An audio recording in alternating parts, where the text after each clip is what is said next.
ನಮಸ್ಕಾರ ಸ್ನೇಹಿತರೆ, ಬಿಟೆಕ್ ಚಾನಲ್ಗೆ ನಿಮಗೆಲ್ರಿಗೂ ಸ್ವಾಗತ. ಫ್ರೆಂಡ್ಸ್, ಈಗ 7ನೇ ಕಂತು ಅಮೌಂಟ್ ಯಾವಾಗ ಬರುತ್ತೆ ಅಂತ ತುಂಬ ಜನರಿಗೆ ಒಂದು ಡೌಟ್ ಕೂಡ ಇತ್ತು. ಸೊ ತುಂಬ ಜನರಿಗೆ ಅದು ಟೆನ್ಷನ್ ಕೂಡ ಆಗಿತ್ತು. ಸೊ 7ನೇ ಕಂತು ಅಮೌಂಟನ್ನು ಯಾವಾಗ ಬರುತ್ತೆ, ಯಾಕೆ ಬಂದಿಲ್ಲ ಅಂತ. ಸೊ ನಿಮಗೆ ಈ ವಿಡಿಯೋನಲ್ಲಿ ಸಂಪೂರ್ಣವಾಗಿ ಮಾಹಿತಿನ ನಿಮಗೆ ತಿಳಿಸ್ಕೊಡ್ತೀನಿ. ಸೊ 7ನೇ ಕಂತು ಅಮೌಂಟ್ ಯಾವಾಗ ಬರುತ್ತೆ ಮತ್ತು ಯಾಕೆ ಲೇಟ್ ಆಗ್ತಿದೆ, ಮತ್ತು ನಿಮ್ಗೆ ಏನು ಹೇಳ್ಕೊಡ್ತೀನಿ ಅಂದರೆ, ಯಾರಿಗೆ ಮೊದಲನೇ ಕಂತು 2ನೇ ಕಂತು ಮಾತ್ರ ಬಂದಿದೆ, ಸೊ ಅವರಿಗೆ ಒಂದು ಕಂತು ಬಂದಿಲ್ಲ, ಅಥವಾ ಅಮೌಂಟ್ ಬರ್ತಾನೆ ಇಲ್ಲ ಅಂದರೆ, ಸೊ ಅವರೆಲ್ಲ ಏನು ಮಾಡಬೇಕು, ಅಥವಾ ಮೊದಲು 1ನೇ ಕಂತು 2ನೇ ಕಂತು 3ನೇ ಕಂತು ಬಂದಿದೆ ಆದರೆ 4, 5, 6 ಬಂದಿಲ್ಲ ಅಂದರೆ ಅವ್ರು ಏನು ಮಾಡಬೇಕು ಅದನ್ನು ಕೂಡ ನಿಮಗೆ ಈ ವಿಡಿಯೋನಲ್ಲಿ ಸಂಪೂರ್ಣವಾಗಿ ತಿಳಿಸ್ಕೊಡ್ತೀನಿ ಫ್ರೆಂಡ್ಸ್. ಸೊ ಈಗ ಮೊದಲನೇದಾಗಿ ಯಾರಿಗೆ 6 ಕಂತುವರೆಗೂ ಬಂದಿದೆ ಆದರೆ 7ನೇ ಕಂತು ಅಮೌಂಟ್ ಯಾರಿಗೆಲ್ಲ ಬಂದಿಲ್ಲ, ಸೊ ಅವರಿಗೆ ಯಾವಾಗ ಬರುತ್ತೆ ಅಂತ ಅದನ್ನು ಕೂಡ ನಿಮಗೆ ತಿಳಿಸ್ಕೊಡ್ತೀನಿ. ಮತ್ತು ಯಾಕೆ ಲೇಟ್ ಆಗ್ತಿದೆ ಅದನ್ನು ಮೊದಲು ತಿಳ್ಕೊಳ್ಳೋಣ. ಸೊ ಫ್ರೆಂಡ್ಸ್, ಈಗ 7ನೇ ಕಂತು ಯಾಕೆ ಲೇಟ್ ಆಗ್ತಿದೆ ಅಂದರೆ, ಸೊ ಹೋದ ತಿಂಗಳಕ್ಕಿಂತ ಈಗ 15ರಿಂದ 18 ಲಕ್ಷ ಮಹಿಳೆಯರು ಜಾಸ್ತಿ ಆಗಿದ್ದಾರೆ, ಅಂದರೆ ಫಲಾನುಭವಿಗಳು ಜಾಸ್ತಿ ಆಗಿದ್ದಾರೆ. ಸೊ ಸುಮಾರು 1,18,00,000ಕ್ಕಿಂತ ಹೆಚ್ಚು ಮಹಿಳೆಯರು ಇದಕ್ಕೆ ಫಲಾನುಭವಿಗಳಾಗಿದ್ದಾರೆ. ಸೊ ಅದಕ್ಕೋಸ್ಕರ ನಮ್ಮ ಸರ್ಕಾರಕ್ಕೆ ಹಣಕಾಸು ಇಲಾಖೆಗೆ ಒಂದು ವರದಿನ ತಿಳಿಸಬೇಕಾಗಿರುತ್ತೆ, ಒಂದು ಲಿಸ್ಟನ್ನು ಕೊಡಬೇಕಾಗಿರುತ್ತೆ. ಸೊ ನಮ್ಮ ಹಣಕಾಸು ಇಲಾಖೆದವರು ಆ ಲಿಸ್ಟನ್ನು ನೋಡಿ ಪರಿಶೀಲನೆ ಮಾಡಿ ಆಮೇಲೆ ಮಹಿಳಾ ಮತ್ತು ಮಕ್ಕಳ ಕಲ್ಯಾಣ ಇಲಾಖೆಗೆ ಒಂದು ಅಪ್ರೂವಲ್ ಲೆಟ್ರನ್ನು ಕೊಡ್ತಾರೆ. ಸೊ ಆಮೇಲೆ ನಮಗೆ DBT ಮುಖಾಂತರ ಅಮೌಂಟ್ನ ಟ್ರಾನ್ಸ್ಫರ್ ಮಾಡೋದಕ್ಕೆ ಸ್ಟಾರ್ಟ್ ಮಾಡ್ತಾರೆ ಫ್ರೆಂಡ್ಸ್.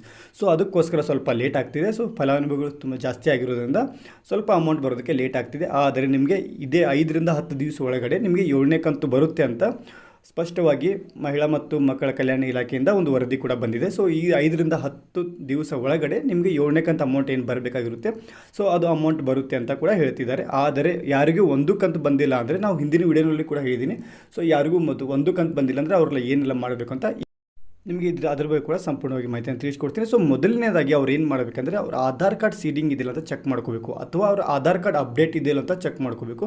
ನಾನು ಸುಮಾರು ವಿಡಿಯೋನಲ್ಲಿ ಹೇಳಿದ್ದೀನಿ. ಸೊ ಆಧಾರ್ ಕಾರ್ಡ್ ಅಪ್ಡೇಟ್ ಇದೆಯಲ್ಲ ಅಂತ, ಸೊ ಅದೀಗ ಕಂಪಲ್ಸರಿ ಆಗಿರುತ್ತೆ. ಆಮೇಲೆ ಅಷ್ಟೆಲ್ಲ ಕರೆಕ್ಟ್ ಆಗಿದೆ, ನಿಮ್ಮ ಎಲ್ಲ ಡಾಕ್ಯುಮೆಂಟ್ಸ್ ಕರೆಕ್ಟ್ ಆಗಿದ್ರು ನಿಮಗೆ ಅಮೌಂಟ್ ಬರ್ತಾ ಇಲ್ಲ ಅಂದರೆ, ನೀವು ಹೋಗಿ ಈಗ ನಿಮ್ಮ ಹತ್ತಿರದ ಪೋಸ್ಟ್ ಆಫೀಸ್ನಲ್ಲಿ ಹೋಗಿ ನೀವು ಒಂದು ಹೊಸ ಅಕೌಂಟ್ನ ಓಪನ್ ಮಾಡಿ. ಸೊ ಹೊಸ ಅಕೌಂಟ್ ಓಪನ್ ಮಾಡಿದ ತಕ್ಷಣ, ಅಂದರೆ ಇವತ್ತು ನೀವು ಓಪನ್ ಮಾಡಿದರೆ ಮುಂದಿನ ತಿಂಗಳೇ ಅಮೌಂಟ್ ಬರೋದಕ್ಕೆ ಸ್ಟಾರ್ಟ್ ಆಗುತ್ತೆ ಅಂತ ನಿಮಗೆ ಹಿಂದಿನ ವಿಡಿಯೋನಲ್ಲೂ ಕೂಡ ಹೇಳಿದ್ದೀನಿ.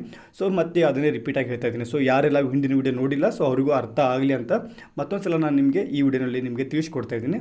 ಸೊ ಯಾರಿಗೆಲ್ಲ ಅಮೌಂಟ್ ಒಂದು ಕಂತು ಬಂದಿಲ್ಲ, ಅಥವಾ ಮೊದಲನೇ ಕಂತು 2ನೇ ಕಂತು ಮಾತ್ರ ಬಂದಿದೆ ಅಂದರೆ, ಅವರು ಹತ್ತಿರದ ಪೋಸ್ಟ್ ಆಫೀಸ್ಗೆ ಹೋಗಿ ಹೊಸ ಅಕೌಂಟ್ನ ಓಪನ್ ಮಾಡಿ ನಿಮಗೆ ಪೆಂಡಿಂಗ್ ಅಮೌಂಟ್ ಏನಿದೆ ಎಲ್ಲ ಒಟ್ಟಿಗೆ ಬರುತ್ತೆ ನಿಮಗೆ.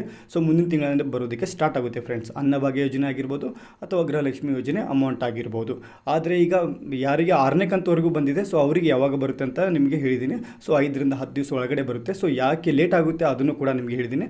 ಸೊ ಅದಕ್ಕೋಸ್ಕರ ಸ್ವಲ್ಪ 5ರಿಂದ 10 ದಿವಸ ವೇಟ್ ಮಾಡಿ, ನಿಮಗೆ ಗೃಹಲಕ್ಷ್ಮಿ ಅಮೌಂಟ್ ಏನಿದೆ ಬರಬೇಕಾಗಿರುತ್ತೆ, ಅದು ನಿಮಗೆ 5ರಿಂದ 10 ದಿವಸ ಒಳಗಡೆ ಬರುತ್ತೆ ಫ್ರೆಂಡ್ಸ್.